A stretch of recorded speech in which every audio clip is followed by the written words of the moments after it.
spirit, and action today. And as a peace bearer, I will continue the work in the months to come until the School of Assassins is shut down. May love and mercy go with you as you speak in solidarity with those who have been silenced by death and repression.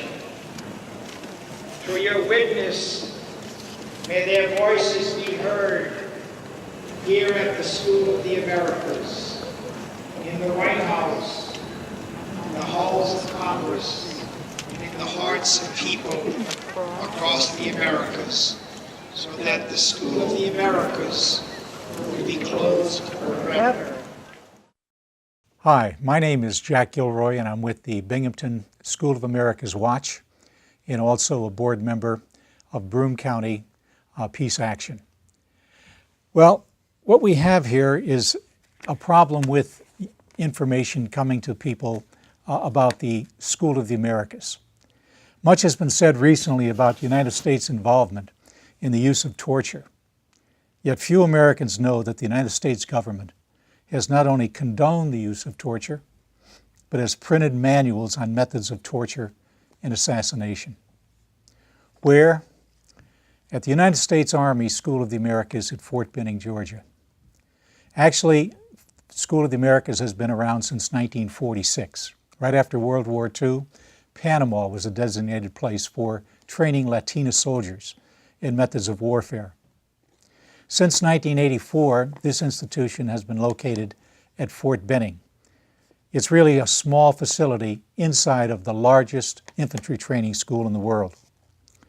What a lot of American people don't know is that their tax dollars are used to transport Latinos out of Latin America to Fort Benning, where at the School of the Americas they trained as individuals who would fight insurgents.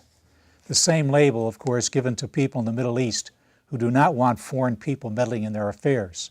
The insurgents would be the same people from the home country, be it Argentina or Ecuador or Guatemala or any other Latin American country. Graduates of the School of the Americas, now called WINSEC, have gone back to their homelands with their skills and tactics of intimidation and force. This has resulted in a blood trail throughout Latin America. Graduates of the SOA have tortured and murdered people in El Salvador, Guatemala, Honduras, Nicaragua, Colombia, Chile, Argentina, and many more.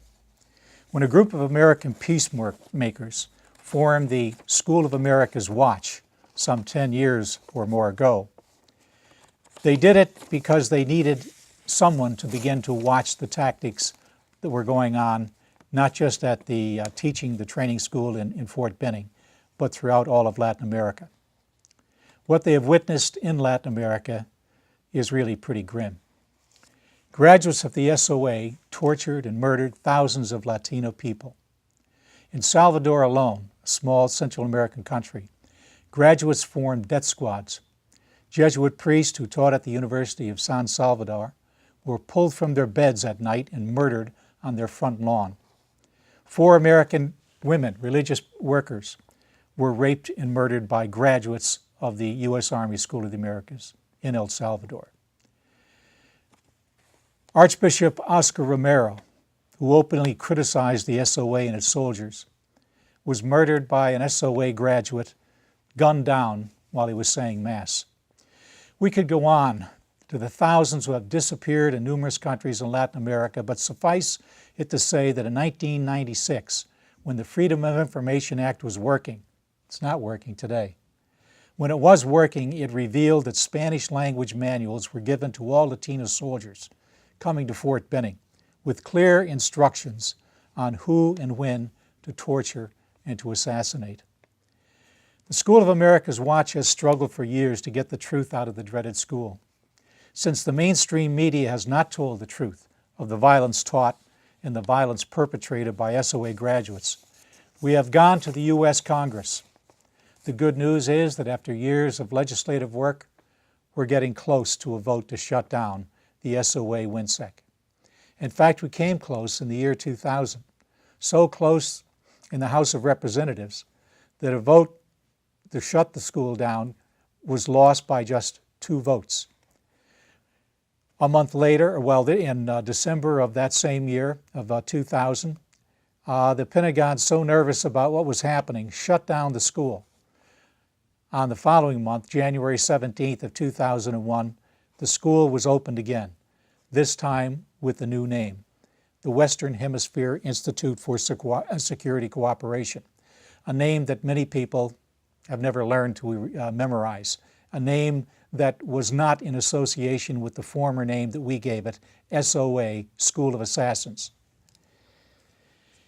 We say it's a different name, but the same shame.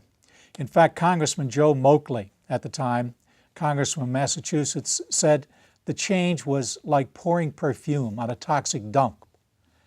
Republican senator out of Coverdale, a person who actually supported the school, said that it was just cosmetic. No changes were really made. The good news is that in 2008, we expect to gather enough votes to close the school, and we hope that Congressman Hinchey will continue with us. We do hope that Congressman Randy Cool from the west of here, out in the western part of the state, will finally come and join on. He has not. We hope that Congressman Carney from Pennsylvania, just south of the Binghamton area, will find some sense and join us in this attempt to close the school down, to inspect it for all its crimes. Let's talk with Binghamton resident Stephen Schweitzer. Stephen will go on trial in the federal court in Columbia, Georgia on January 28, 2008, because he entered Fort Benning to bring light to the crimes of the SOA and the new named organization WINSEC. Stephen knew that he would be arrested, so let's ask him just why he did what he did. So you learned of the evils that seem to have been taught by the United States Army. Right. You learned about other individuals who have, like Roy Bourgeois, who has spent almost 4 years in prison, Catholic priest, right, who has gone in a number of occasions. There have been over 200 individuals, so now you're added to that list. But you know, how did you go? Could you tell us about some of the logistics of how you actually get into the base? You hear about the security of bases in the United States, and Homeland Security, I'm sure, was there and all, but you guys somehow or another were able to penetrate the base. Tell us that story of how you got into it. Well, I'd love to tell that story, but I think I want to back it up a little bit more history, because when you crossed, there was no fence. That's right. Right?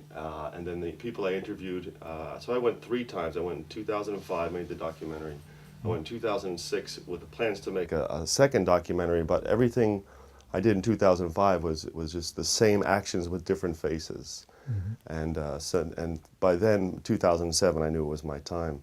And I just wanted to add that this weekend of hope and resistance starts basically on a Friday. Saturday, there's tables from all peace and social justice groups from all over the nation there. Witness for Peace, Killer Coke, a whole range. The Raging Grannies are there. Mm-hmm. Sunday is the most powerful day because they have a procession through this, what would be almost like a 4-block area.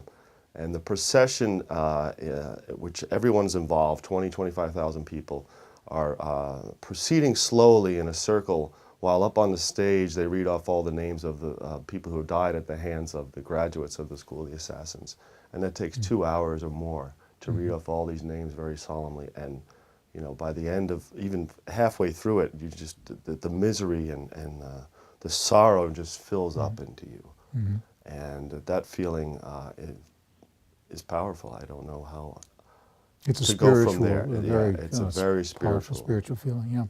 Yeah. So then let's get to the fun part. Yeah. So in 2000 there were no fences, and I interviewed this guy in 2005. He said in 2001, after 9/11, the fence went up, and so instead of hundreds of people crossing onto the base, now there were only dozens, I think, because they had such a flimsy fence. It only went like 100 yards, and people could walk down and come back around the other way. And then a lot of activists were videotaping the imprisonment or the arrest of these prisoners of conscience or civil disobedience, whatever you want to call that. by 2005, they had 2 fences up, and then they had this brown netting over the fence so that you couldn't videotape them. And they're really afraid of that camera, and that's why I thank the people here today for doing this. That they're really afraid to show that people getting arrested, and that's why you don't see the dead bodies coming home from Iraq of our brave soldiers, and manipulate that image, or not show the image. Right. So in 2007, this year, now they have 3 fences. Yeah. Because as you know, in 2005, we were fortunate enough to be right there as 4 people went under the fence, one including Ed Lewinson, who's blind from birth. He's 60-something years old, and to see a 60-something-year-old man blind from birth try to crawl under this fence is just a powerful scene. And I think we'll be showing that in a week or so on this same public access channel. So security has gotten tighter, and they change their tactics all the time. And these 3 fences, they all incorporate different barbed wire, so they're preparing for people climbing over the fence. So, I don't know who or what or where, who part of this whole network of School of the Americas Watch, but they found a hole in the fence. And as you mentioned, it's a huge base. It's larger than the city of Binghamton. Sure. We should find out just how many square miles it is. Yeah, it's huge. And so we were driven to a point, and there, sure enough, was a hole in the fence, and 10 of us went through and didn't know what to do, because we were prepared to just cross the line and then be immediately arrested, but we crossed through and there was nobody there. No helicopters. Over at the festival part, where 20,000 people, they got the helicopters, they got the feds, they've got the state police, they've got Muskogee County police, they've got the city of Columbus police, they got all these undercover people.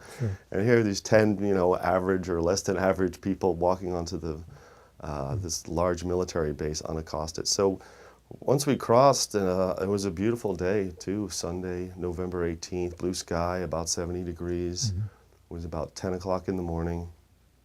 And we just started walking away from the fence to see where we would go. And on the left, they're building a new museum for infantry. It's a $30 million project that U.S. taxpayers are paying for. It's half constructed. Infantry museum. I'm sorry, infantry museum, yeah. And so there's a lot of construction debris and whatnot. And the people I crossed with weren't the most athletic, so to speak, especially the ones the blind man. The blind man, who I was so blessed to have to be his guide, or he was my guide. He's an amazing guy. Or he was Isn't my this about guide. the 3rd or 4th time that he has gone in? Ed's got a great story. This is the 4th time he's crossed, and he's been captured, I guess is what they call it, but he's never been arrested or processed. Because why do you think that is so? Well, he'd be such a burden on the justice system, And probably such a national figure too, if they. Right. U.S. military arrests 60-year-old blind man. Right. Well, they did. The year the second time that I was arrested at the school, one of the people arrested was an 88-year-old Catholic nun from Iowa. And she was also about 88 pounds. I sat next to her in the trial, and you couldn't help but wonder the fear that the Pentagon has about a 88-year-old nun, But she was sentenced to prison as well. Yeah. But go ahead, continue on with the story. Sure. So the 10 of us went through, we walked a ways, and a wonderful woman, and I can't remember what town she's from. I want to say somewhere in Illinois. She decided that she wanted to head for the actual school where the combat training and the torture teaching takes place. And some of us wanted to show some solidarity with the 25,000 at the South Gate. So we actually split up into 2 groups of 5. And they went towards the school and we went towards the gate. And I and a younger man, he was about 35, and I have this passion in me that both of us are going to run as fast as we could to go to that gate. But then, we were blessed with the presence of Ed, the blind man, and this other gentleman in his 60s walking with a cane.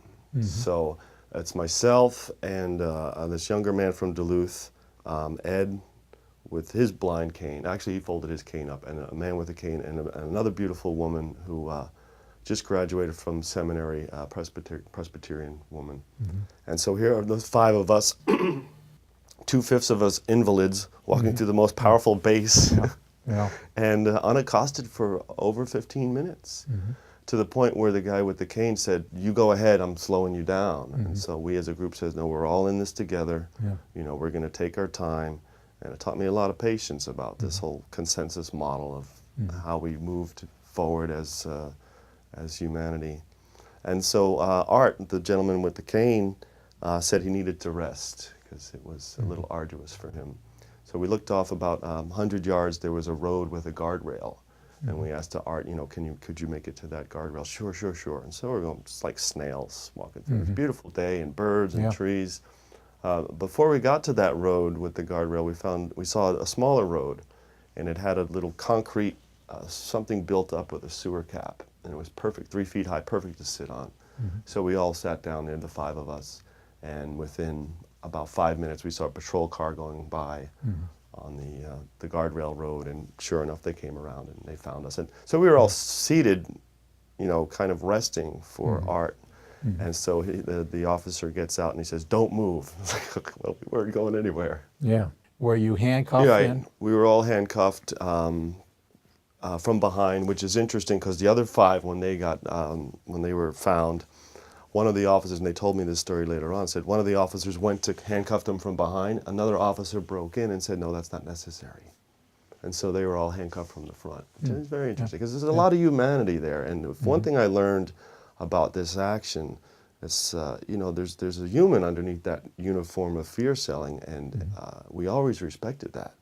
And we apologize, you know, "I'm sorry, it's Sunday, it's your day off, how can I help you, you know, make this process smoother?"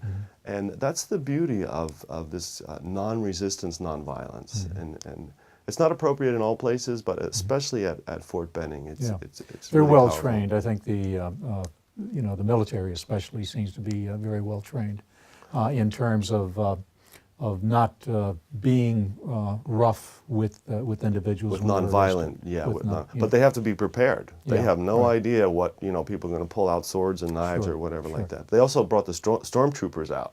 You know, the guys with the full leg wear and the helmets, and there was 5 of them out there, and you know, here I have a blind guy and a guy with a cane and a couple other people. They didn't stick around long because they knew they weren't needed. Yeah. So there really has never really been an incident, has there, in the 12 years or so that these demonstrations have been going on, of any violence on the part of any of the participants? Right. It's always been nonviolent, totally civil disobedience, because nonviolent, that's what it's about. And I think we all recognize that these arresting officers, they have families and they have mortgages, and you know, they're people too. They're just doing their job. And Did you ask them if they're getting double time for work? Oh yeah, I got a Sundays? great story. The guy who fingerprinted me, I apologized to him. I said, you know, I know it's Sunday and you probably want to be home watching football. He goes, "No, that's all right. I'm getting time and a half, and I bought a new motorcycle I have to pay off." So we started talking about riding motorcycles. I used to ride, and it's just, you know, I've had all these great conversations with our so-called arresting officers. You know, "Where are you from?" "I'm from Virginia and Buffalo," and you know, 99% of them are all just wonderful people. You know, just doing their job. Yeah. And that's because we created that scene. You know, we're non-threatening to them, and they can just do their job, and we do our job. And So did they take you in the interior of the base? Did you work for processing? Right. So the 5 of us got on the bus, and there's beautiful stories about them playing music on the bus. And the bus driver is contracted. He's not military either. And I think this is kind of important. That and the whack and hut. Why, you know, why is there private security on the largest base, infantry base in the U.S.? But aside from that, they picked us 5 up first, and we drove, I don't know, it was a couple miles. The other group may have gotten further. Right. And then they got on the bus, and you know, they're playing all these like older songs. There was Mrs. Robinson playing on the bus, and when we first walked on, it was "Good Vibrations" by the Beach Boys, and we just kind of sing it along. After all 10 of us were on the bus, "Imagine" by John Lennon came on, and we were just bewildered. You know that song, "Imagine"? Yeah. And so we're singing it and looking at each other, and everybody's eyes are just wide open in disbelief that this is happening. That this came up. Then they took us to the kind of the more of the processing. An airfield? place. Was it an airfield? No, area? it's a group of smaller buildings, maybe a garage here. I'm not really sure. I wasn't paying attention. I was too busy singing. Right. But yeah, then they process, clip off the plastic cuffs, and search our pockets, and we brought some symbolic items onto the base. A good friend of mine gave me a rose, and the rose is in my front pocket, and we're told to, you know, stand like this with our legs spread, and the officer pulls out this rose. What was the symbolism of the rose? Just Well, just to have something beautiful, you know, to bring yeah, something yeah. beautiful. I also forgot I had a banana in my pocket, and he pulled out the banana too. So he's pulled all these things out, and he puts it in the evidence bag, my banana, some butterscotch, and some other symbolic things I brought over. So he pulls out this rose, and then I don't know what he was trying to do with it, put it back in my pocket, or he wasn't sure what to do with it, and somehow he dropped it. And there were scattered petals on the floor. And so he picked up the main bud and put it in the evidence bag, and then one by one he picked up the petals. Yeah. Except one. There's one petal left there, but I didn't say it. So it was really symbolic. So after I got released, and I know I'm jumping ahead, but after I got released, our supporters met us, and the Presbyterians specifically, they helped with the hotel bills. And so I had a souvenir for all of them, all of these petals, that had once been there and picked up by, you know, the people who... You didn't happen to see any part of the School of the Americas when you took that 2-mile drive, right? I wouldn't even know what it looked like, but now I do. I've seen some videos since then. I don't think anyone got that close to it. But yeah, isn't that empowering? And that night, Father Roy Bourgeois asked, you know, how far did you get to the school? You know, how far did you get to the school? And apparently that group was the closest who's ever gotten to the school. So, you know, it seems symbolic, and you know, I think we should frame this, and from my point of view, is that we're always going to need peacemakers in the world. There's a difference between keeping the peace for truly peaceful means or preemptive strikes on sovereign nations because you've created boogeymen. And we can talk about how that ties into war economy and you know, well, that school itself, you know, which you know and I know that it's a very small part of Fort Benning, but yet when you look historically, 60,000 Latinos have been trained there. And for people who are not familiar with the School of the Americas, one way they can get familiar to get all the facts and figures that we're not going to give here today, is to go to their website, soaw.org. That's soaw.org, and it will be on this tape as well for people who want to go to their computer and get extensive information on what has been going on, not just within the past year, for a period of 60 years.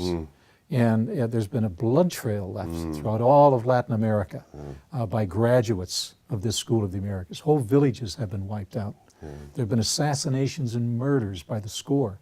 And so if people wonder why the symbolism of taking a rose in, or the symbolism of just going in itself, what is the statement? And I guess you're telling that. That's, you know, by putting yourself on the line for that. Yeah, it's, you know, I have hope for humanity. You know, that's what I'm trying to spread with this message, and even in my community, you know, we don't have to live in misery. You know? So to get on with the the story, were you booked right there in the at the base, or did you have to leave the base? No, we were processed on the base. On the base, which they've changed that strategy or tactic over the years because it created such a media circus. If they took us to the county court and held us overnight, and then people would vigil outside with drums, and you know, 25,000 people there. There's a lot of support for action down there. So they've learned that, okay, let's just contain them on the base, process them, and then release them back to their friends so they'll go away. So it was very easy. Although, so we were processed and done by 11:30 in the morning. And so I thought, oh, this is great. We can go out and sneak back in again. Because they were making so many clerical errors, it would be so easy for them to arrest us twice and get all confused. But total numbers that went in, you were the group of 5. But we were a group of 10 who crossed, and then we split up to 2 5s. But then, yes, the one brave woman who went over the fence by herself, and wow, I don't even know what to say about her. She just threw her jacket over the barbed wire and scampered up and just went over. Brave. So when we were waiting, like I said, we were done by 11:30, and we're released at 4:30. So that's almost 5 hours of waiting on the bus to be released. All 10 of us plus MPs. So at around 2 o'clock, another school bus pulls up, and here's this young woman that we met over the weekend through this process, and I was fearful for her. just because, you know, we try to do this as a group in solidarity, but she needed to do this for her own reasons, which I can respect. But she was processed, and then she became the 11th on the bus with us. And I had a little conversation with her, and her tag said "resistor," and so I'm a little fearful for the consequences of that. Yeah. Now she will be when you go to trial. She's January one. She's 28th, one of us one now. Of the, She's the group. one of the SOAW 11 for sure, for sure. But she acted of her own volition, and her story is interesting. And I don't know too much about her. She's a younger woman with dreadlocks. I believe she grew up in the inner city of Los Angeles, and we were talking about actions on the bus after she was processed. And she says, "I'm tired of burying my friends." And so there's like a lot of youth violence that she sees, and we see it here in Binghamton and even bigger cities, but you can imagine the youth violence in LA. And so that was part of her impetus to act, as well as all these other things that are based, you know, we're in this culture of fear and fear-mongering and hate and violence. And so whether it's a shooting in Binghamton or if it's dropping a bomb on Iraq, it's all related. It's all related. And who wants to live in fear? Yeah. But do you think the action that you took, I mean, a lot of people who are watching this will say, these people are way off the line. Sure. You're not going to eliminate fear by doing something such as this, breaking the law and going into a base where you are not permitted to go into. How is that going to eliminate fear among American people? What good is it going to do? You know? Well, you know, what was interesting is that all the arresting officers, we had smiles for them, and they had smiles for us, so there was no fear during that whole process. So there's an example. Yeah. And not only that, there was the opportunity for us to plant a question mark into these arresting officers' minds. It's like, why are these people just so willing to get arrested?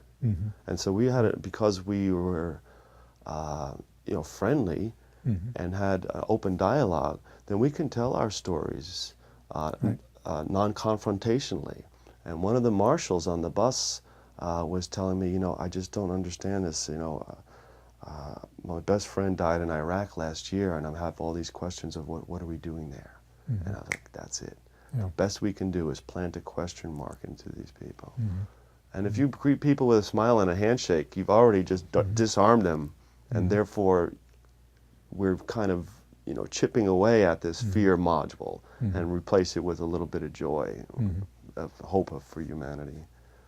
So. I think of one little story just to add to this. I think it was the same year, the first year that I was arrested down there. A fellow from Syracuse, Jerry Berrigan.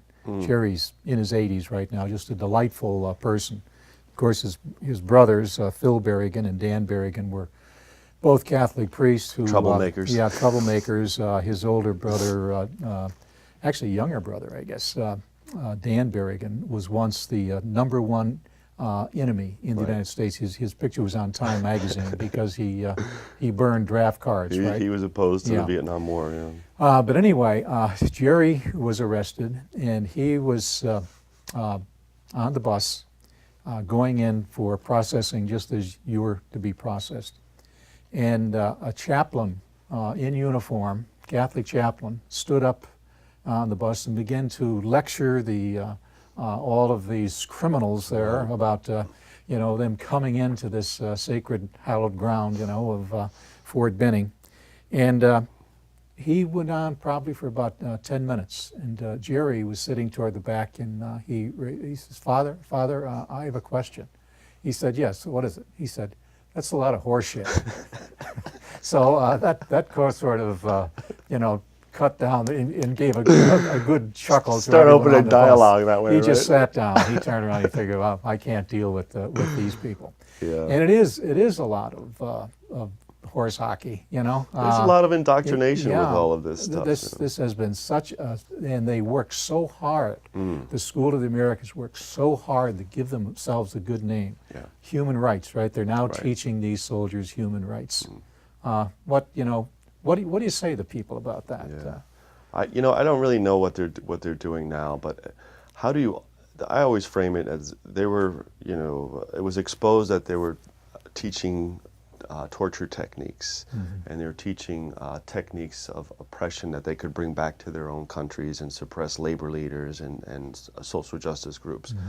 And so for me, you know, they're steeped in this violence training, right? So how do you unlearn that by still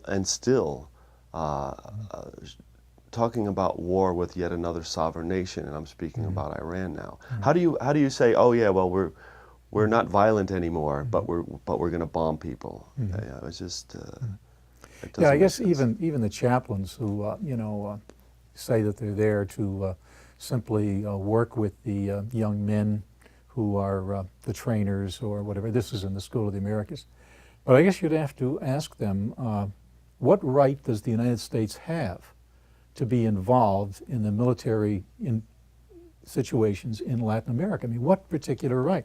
And for what reason? Why do you think we look upon that area of Latin America so important that we have to train soldiers to go back and to destroy individuals who are called insurgents, individuals, you know, very often, as Roy Bourgeois says, who are the poor, usually. It's the poorest of the poor. But they go, you know, for what is the sense? Do you see any logic behind that? The United States government? Sure. It's all based on greed, and you know who runs this country? It's corporate America. So when Coca-Cola wants to open up a new plant in Colombia, and the local leaders say, "No, we don't want your stuff here," they try and bribe them, and if that doesn't work, they use assassination. You know.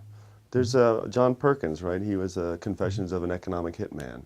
Right. Very interesting how this imperialist, capitalist growth model is trying to corner all the markets all over the world. And you know, their techniques are bribery, whether it be you know, guns, drugs, or sex. If that doesn't work, then it's coercion, blackmail. If that doesn't work, then it's assassination. And why do you think Saddam Hussein had 12 doubles? Because this stuff happens, and it's happened a lot in Latin America. Yeah, happened a lot. That's interesting you bring up Perkins, because he was actually with the CIA, right? The National Security Agency. And so he knows of what he speaks. That's what right? he did. Yeah, he did that, and in Central America and in South America. So those individuals who question the veracity of the charges that are made by members of the School of the Americas Watch, again, if they would simply go on the website to get the documentation at soaw.org, I think they would finally begin to be convinced that there's some real dirty pool going on there for a long while, and we're all part of it. As long as we pay taxes, just as we support the militarism in Iraq and Afghanistan, we're also supporting the teaching of so-called Latino trainers ways to go back to their own home country and wreak havoc on the people. So, I want to go back to civil disobedience at some point. Go ahead. Well, just, you know, people say, yeah, I'm crazy, I'm a lunatic or whatever, but I think I've already validated to myself that 2 months or 6 months in prison is no big deal, considering the things I've done and the position I am. But I do consider myself in a very small p as, you know, kind of patriotic, because I see this country going in a very wrong direction. You know, when over 50% of your federal taxes go to support a war machine, and we don't have proper classrooms here in Binghamton, or we have, you know, we have serious veteran issues. So, you know, oh, why break the law? Well, you know, tell that to the people who threw tea off of the boat when the British were raising taxes, you know. And so if we don't take a stand, we're just going to go, okay, well, don't rock the boat, don't make waves. And especially with this administration, it's just one new law or resolution after the next, and we're losing rights left and right, especially with this Homegrown Terrorism Act. And fortunately, it hasn't passed yet, but when it does, I may be doing time as much as 6 or 10 years for a nonviolent protest simply because they labeled me a terrorist. And that's very scary. If we cannot dissent, now you may not agree with this, but at least I have the right to dissent, and I think that's what makes this country strong. Oh, sure, You know, sure. We're still strong. Yeah, these threats are major. You know, the Homeland Security has become a threat really more to honest Americans who are simply attempting to expose some of the evils than to so-called terrorists, right? This has been the case. What about now when you plan on your trial that's coming up in Columbus? Tell us how that's going to go and how you're going to plead, and how you, in fact, the logistics of getting down there and how this all works out. Sure. Well, first I'd like to mention that this is all, there's a beautiful support network with the School of the Americas Watch, and there's legal aid. There are people who have, this organization has bail money if you need it. For me, I went to our great friends at Broome County Peace Action and borrowed my $500 bail money, which I will get back, but it takes 10 months or so to get that back. And so, there's just huge support on all levels. And so the trial is January 28th, but we're asked to come down on the 24th. So we'll have 4 days of building community around preparing for this trial. And how I will plea, I don't know, because this is the same judge who's sentenced 16 people last year, and I believe in 2005 there was about 40 people sentenced then. So this judge has heard everybody's story, so he's heard at least, 70 people tell him about, this torture and stuff. He's tired of that. So my strategy is just like with the arresting officers is, make his job easy, but somehow slip in a little question mark. So I don't know exactly where I'm going to go with that. So I don't really know what my options are yet for whether I plead guilty or not guilty. I'll find that out when I get down there. And then after the trial, which I'll probably be found guilty, even if I can bring up the fact that maybe, because it's trespassing, and this is an interesting point, I thought maybe do the research about the actual land that the Fort Benning Reservation is on. And I bet if we look back, we can see how it was stolen from the Native Americans, right? Oh, yeah. So then it comes like, well, who trespassed first? But I have more research to do about that. So whatever, I'll probably be charged guilty. Last year, for first-time offenders, they got 2 months. But the law is 6 months maximum. So, the judge, it's at the judge's whim at this point. And I wouldn't kowtow to him to get a lighter sentence. I wouldn't say, oh, please, mercy of the court, because I'm willing to do the time. But I also want to create an atmosphere where I respect him as a person. I may not agree with him. I want to make his job easier so he can go home and have iced tea or whatever he does. But I also want to find a way to plant that question mark that, why are people doing this year after year after year? Like you mentioned earlier, I think like 280 people have crossed after the fence went up. Before the fence, there were just thousands of people would cross onto the base, and they'd put them on a bus and drive them away like stray animals and let them off. So that's my approach is that, I need to learn more about the sanctity of the court, and I hate to use that word, but that's how this could be framed. And so we'll see. So more than likely I'll be found guilty, and then I'll be released again for about 6 weeks until they find a bed for me in a federal prison. So, and they try to get you to a prison that's closer to home. So either Pennsylvania, I think there's a federal prison, or perhaps even Brooklyn. They've got a fed prison. Now, where did you serve your time? Well, I did something different. I refused to post bond. Okay. It was sort of a symbolic thing, knowing that it would not be a happy time. But the poor don't have money to post bond. You're right. And so many of them are, they're the ones that are receiving the greatest injustice in this country. If you have money in this country, very often you can get out of a lot. But so I ended up in a county jail, Muskogee County Jail. Oh, you were in Muskogee, huh? Yeah, for about 35, 36 days. And then when they transport you in chains. They went to Atlanta Penitentiary up there for a couple of weeks. Not a nice place either. But the county jail was by far the worst place I've ever been in. And from there up to Petersburg Prison in Virginia for several weeks, and then to a work camp in central Pennsylvania, where that was when I was eventually, after 2000, after 9/11, I was on a team building fortifications around prisons.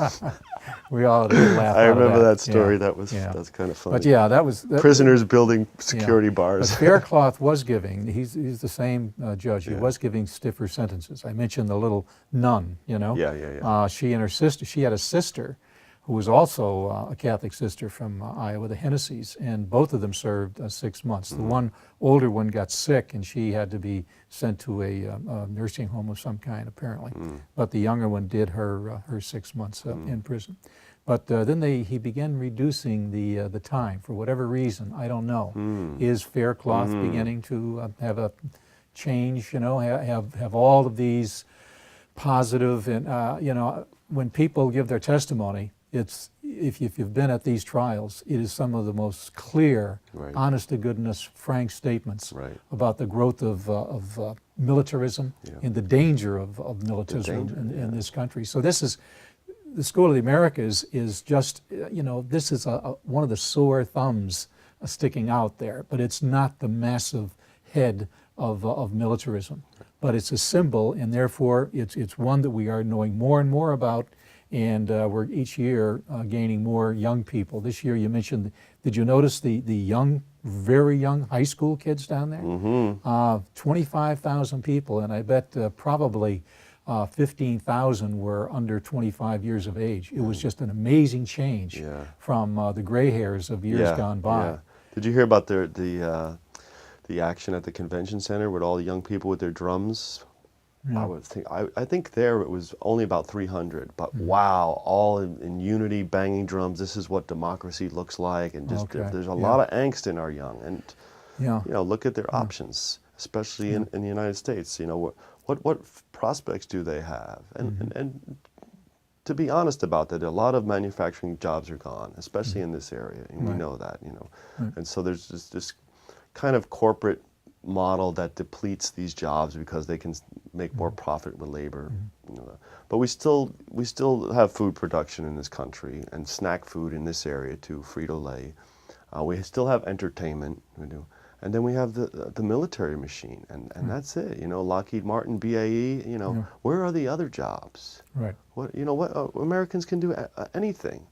Why don't we have those jobs? Why are we leading more and more towards a military economy? And what does that say about us as a nation? And what's the fallout from that? We have to sell weapons now. We're selling weapons to Israel and Egypt and Colombia, and we got a new gun. Oh, we got new weapons to manufacture, and that's just taking us down a path of destruction. True. There must be a lesson to people locally and to every place in the United States where defense is not necessarily the best kind of job to have. Ask the thousands of people from IBM or Lockheed, et cetera, that have lost their jobs over the years. Now imagine if they had really concentrated even more so in education. The Binghamton University is growing. On medical, Scranton is coming up with a medical school. Alternative energy. Yeah, we have education and information, et cetera, seems to be what really works, really solid jobs. And yet it doesn't change. People are constantly asking for more federal money to come in for Lockheed helicopters or whatever equipment is being made down there. Security systems, et cetera. So I think that what you're doing and what you have done is really a service to try to let people in the community know that there still is hope, that certain people are willing to take the extra step, to walk the walk, instead of just talking as we're talking right now, to take action, and that action may eventually perk some people up.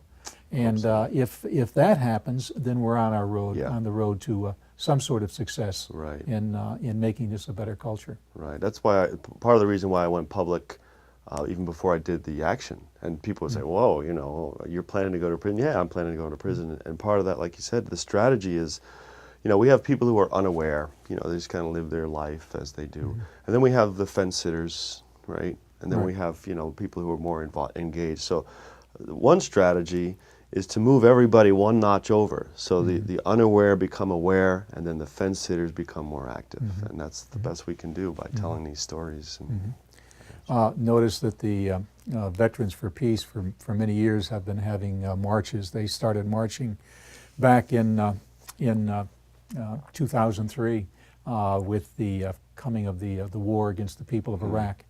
And those of us who marched with the Veterans for Peace were booed and hissed, etc. Bad news, you know. Peace is sort of a dangerous word when you can get people to the point of such great fear.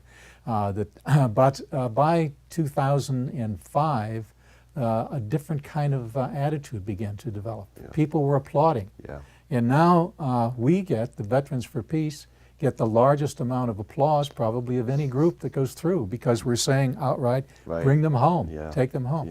What do you think is the connection here when we speak of, you spoke of corporations, of wealth, and of the people? Do you think that we have there is a turning point here right now in America, that there are enough people who are so upset with the government, so upset with the loss of life in Iraq, so upset with is there a strong movement, do you think, that could develop in opposition to war? Sure.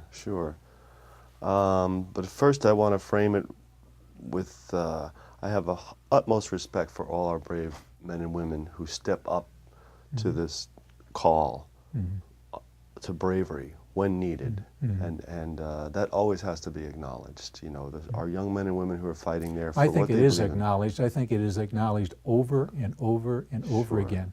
If you look at the newspapers, Stefan, you know, since the very start of this war, what the press has been doing just consistently is framing the picture that you're talking about, in giving great glory to all of those involved in the military, in children, little children looking up at the soldiers coming back from the military.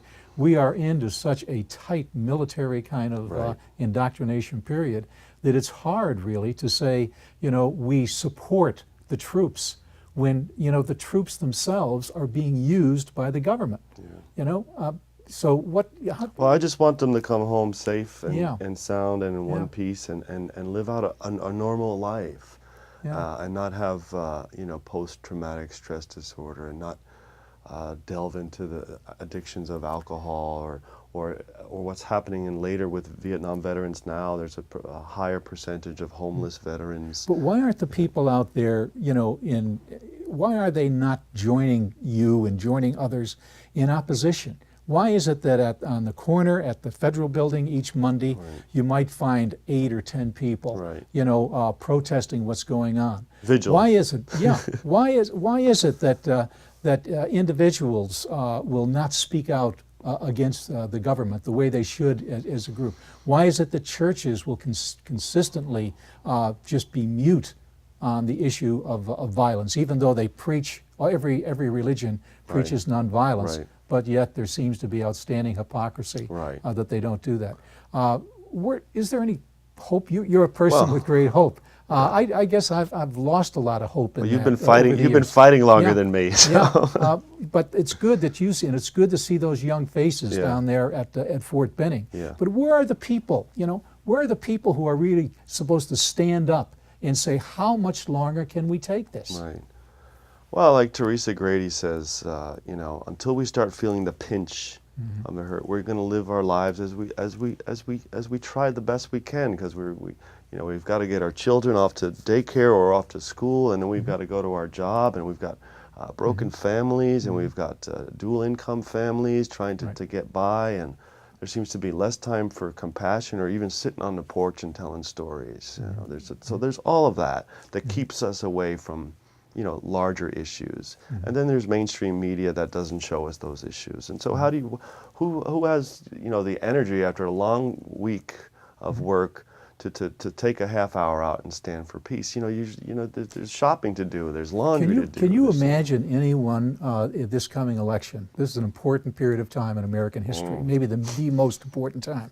And you look at the so-called debates and the Republicans, with the exception of Ron Paul, who's saying bring the troops home, you have all of the Republicans just backing up this lost cause of the Bush and Cheney lies and distortion.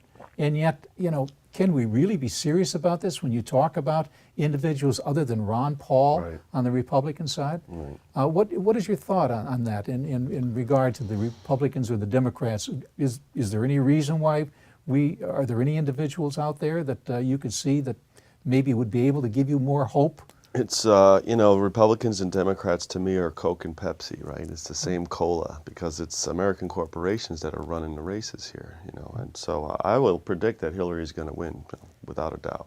I'll throw that right out there. Because of the money and the corporations? Because of the money, the corporations, the history, the dynasty that they've built, and the other reasons of a pseudo-feminism involved with her being the first woman president and whatnot. But where's my hope? My hope is locally, is with the things that are happening in the city of Binghamton under the Ryan administration. And yeah, call me a Ryanista or whatever, but he's trying different things in this bombed out town, and he's trying to build spirit and community. And so when we do that locally, then we've got a stronger city, and then we work on the county, and then we get other people to step up and run for county legislature positions. And then we take that to step up to the state. And that's the best we can hope for. But the federal election, it's already sewn up. Even though I'm saying I'm pessimistic on that, you're more pessimistic on this line than I am. I think with the new media, you're one of the guys who says we are the media, and you're very much into the media. And I think that maybe the internet might turn away from the firmness that you see with corporations and Hillary. I think there's a great possibility that could occur. As we speak, for example, Obama is leading out in Iowa over Hillary.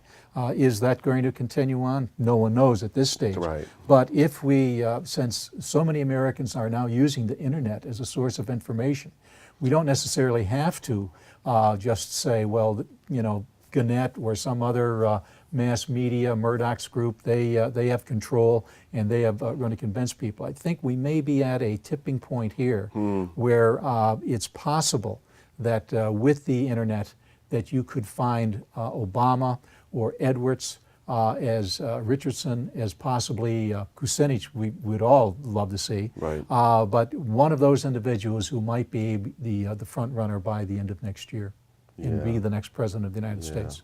Well, I know we're getting away from our topic, but we have to keep in mind when we speak about these things, Jack, that we're speaking from white male privilege. And so when we talk about well, I mentioned Obama. He's not white male privilege. You're right, but when we talk about, there's some hope with the internet, we've got to respect the fact that there is a digital divide, and not everybody is getting that information. So the best that I think we can do is just locally just have a strong community and bring everybody up here and be a model for a lot of the other bombed out New York State. I think we have to do both. I think you've got to do that. But you've got to look at the federal government because this is where the money eventually flows. This is why Binghamton has been robbed, right, by the Iraq War, because the Bush administration has poured so much into this, into these lies and distortions, and continually try to connect, 9/11 with this, that the city of Binghamton has been pretty much put down. Not just the city of Binghamton, but cities throughout the country, and the poor have been put down. Right. So there is a connection, and again, I think that the School of the Americas is, again, just a symbolic military structure that we know that eventually we can win with that. There are legislative reasons why it's quite possible that this could be shut down. Yeah, your work on the legislative end is commendable because when I decided to cross, and people still get weird about this prison thing, and I think a prison in the U.S., a federal prison specifically, is going to be a cakewalk compared to Guantanamo Bay or Abu Ghraib or any of these secret holes that they have around the world. So I started reading more of Martin Luther King, specifically Why We Can't Wait. And he talks about the 4 basic steps of civil disobedience. And the first one is get your facts, make sure you're talking about truth here or reality. The second one is what you're doing, negotiation. And it's so important that we don't just attack or just say, no, my way or the highway, is that you've been negotiating with Congress trying to shut this school down. Right. The third step is purity, and I think that's very personal on how you define how pure your motives are. And then after you go through all that, then the fourth one is direct action. So this one feels so right because of your work with the negotiating aspect of it. Well, it's been work that's gone on long Sure. before me. In fact, Hinchy, our congressman, is with us on this issue. Maurice Hinchy knows the violence of the School of the Americas, and he has voted for our bill consistently over the years. The good news is that last year we lost by only 6 votes to close the That's U.S. pretty Army good. School of the Americas down. Yeah. Of course, it's now called something else. It's called WINSEC, or Western Hemisphere Institute for Security Cooperation. They knew that they had to change the name to a more difficult name to remember because it's a secret group, that just continually shrouded. I just want to bring up one last point because I think we're getting close to the end. Is that if you get a chance, please come down next year, the School of the American Watch in 2008. Try and get there on the Friday night. It's not a bunch of protesters, and they don't even use protest. It's a festival down there. Friday night, expect theater and music. Saturday is a beautiful day of walking near the base. And like I said, there's dozens and dozens of tables from all over the nation talking about peace and social justice issues. Up on the stage, there's beautiful music and powerful speeches and dance. The puppetistas will be there. They always have a beautiful production. As the sun goes down, there are workshops and film screenings and other events happening nearby at a convention center, and dance parties and things going on till midnight. And then Sunday, the beautiful day of the procession, where they read off the name of everyone who died at the hands of these graduates. And I highly, highly recommend you do that once in your life, just as a spectator. Go down. And there will be a bus leaving from the Triple Cities next year. Scranton now has come on board as a city that has recognized the violence of the School of the Americas. Their congressman in Scranton, Kanjorski, has also come with us this year and has voted with the issue to close the school. So this will be advertised next year locally, and we hope the Binghamton University, students at Binghamton University will be able to pick up on that as well, because there is great hope in youth, and that the hope in Georgia at the School of the Americas is the hope that you had apparently when you decided to put yourself on the line and know that you're probably going to be going to prison, because you might as well get a one-way ticket when you go down, right? You're up against the U.S.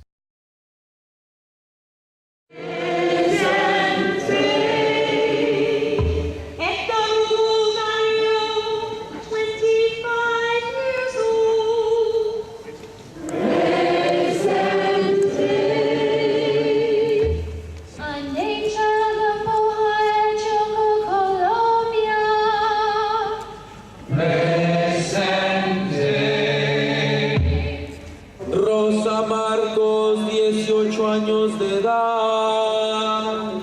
Presente. Un niño de 2 años, hijo de Antolín Díaz y Tomás Argüeta. Presente. Dominga Sánchez, 30 years old, daughter of Jacinto Sánchez. Presente. Jose Aldemar Marin Bulgarin, 20 years old. Presente. Maria Camposeco, 1 year old.